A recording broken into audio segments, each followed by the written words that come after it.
Marcos Kapitulo 13, Magandang Balita Biblia, tungkol sa pagkawasak ng templo. Nang palabas na si Jesus sa templo, sinabi sa kanya ng isa sa kanyang mga alagad, "Guro, tingnan po ninyo. Napakalaki at napakaganda ng mga gusali at ng mga batong ginamit dito." Sumagot si Jesus, "Nakikita mo ba ang naglalakihang gusaling iyan? Walang batong magkapatong na matitira dyan.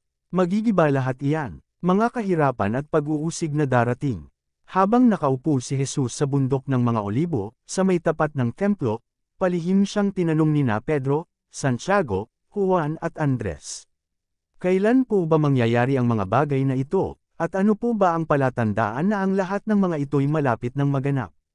Sinabi sa kanila ni Jesus, "Mag-ingat kayo upang hindi kayo malinlang ninyo man. Maraming darating at gagamitin ang aking pangalan. Sila ay magpapanggap na sila ang Kristo, at ililigaw nila ang marami. Huwag kayong mababagabag kung makabalita kayo ng mga digmaan at mga usap-usapan tungkol sa digmaan. Dapat mangyari ang mga ito, ngunit hindi pa ito ang wakas. Sapagkat maglalaban-laban ang mga bansa at ang mga kaharian. Lilindol sa iba't ibang dako, at magkakaroon ng mga tagutom. Ang mga ito'y pasmula pa lamang ng paghihirap na tulad ng nararanasan ng isang nanganganak. Mag-ingat kayo, sapagkat kayo'y daraktin at isasakdal sa mga kataas-taasang kapulungan ng mga Hudyo, hahagupitin sa mga sinagoga, at dadalhin kayo sa mga gobernador at mga hari ng dahil sa inyong pagsunod sa akin, upang magpatutuo sa kanila. Ngunit kailangan munang may pangaral sa lahat ng bansa ang magandang balita. Kapag kayo'y dinakip nila at nilitis, huwag kayong mabahala kung ano ang sasabihin ninyo. Sa oras na iyon, sabihin ninyo ang mga salitang ibibigay sa inyo, sapagkat hindi kayo ang magsasalita, kundi ang Espiritu Santo.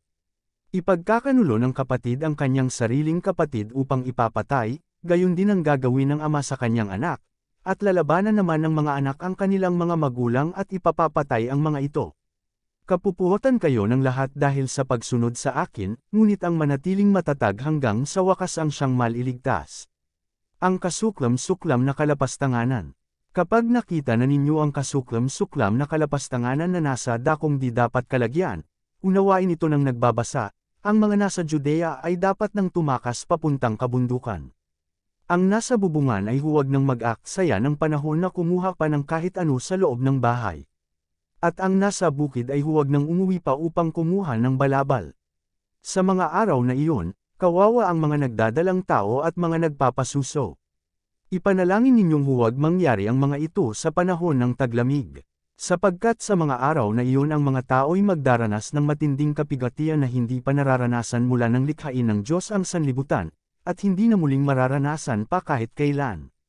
At kung hindi pinaikli ng Panginoon ang mga araw na iyon, walang sinumang makakaligtas, subalit alang-alang sa kanyang mga hinirang, pinaikli niya ang mga iyon.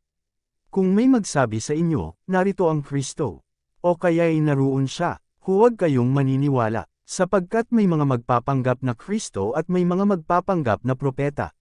Magpapakita sila ng mga himala at mga kababalaghan upang iligaw, kung maaari, maging ang mga hinirang ng Diyos. Kaya't mag-ingat kayo, sinasabi ko na sa inyo ang lahat ng bagay bago pa man ito mangyari. Ang pagbabalik ng anak ng tao. Subalit sa mga araw na iyon, pagkatapos ng kapighatiang iyon, magdidilim ang araw, hindi magliliwanag ang buwan. Malalaglag mula sa langit ang mga bituin, at magugulo ang mga kapangyarihan sa kalawakan. Pagkatapos, makikita nila ang anak ng tao na nasa ulap, may dakilang kapangyarihan at karangalan.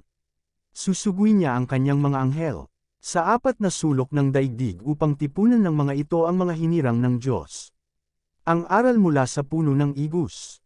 Unawain ninyo ang aral mula sa puno ng igus, kapag sumisibol na ang mga sanga nito at nagkakadahon na, alam ninyong malapit na ang tag-araw. Gayon din naman, kapag nakita ninyong nangyayari na ang mga bagay na ito, malalaman ninyong malapit na ang kanyang pagdating, siya'y halos naririto na. Tandaan ninyo, magaganap ang lahat ng ito bago lumipas ang kasalukuyang salinlahi. Lilipas ang langit at ang lupa, ngunit ang aking mga salita ay mananatili magpakailanman. Walang nakakaalam ng araw o oras. Ngunit walang nakakaalam ng araw o ng oras na iyon, kahit ang mga anghel sa langit, o ang anak man.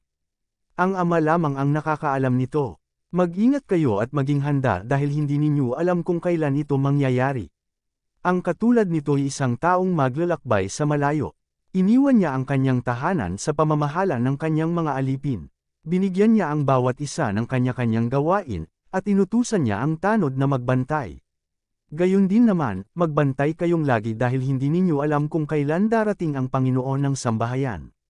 Ito'y maaaring sa takip silim, sa hating gabi, sa madaling araw, o kaya'y sa umaga. Baka siya'y biglang dumating at maratnan kayong natutulog. Ang sinasabi ko sa inyo'y sinasabi ko sa lahat. Maging handa kayo. Magandang Balita Biblia, MBBTAG. Magandang Balita Biblia, Copyright Philippine Bible Society 2012.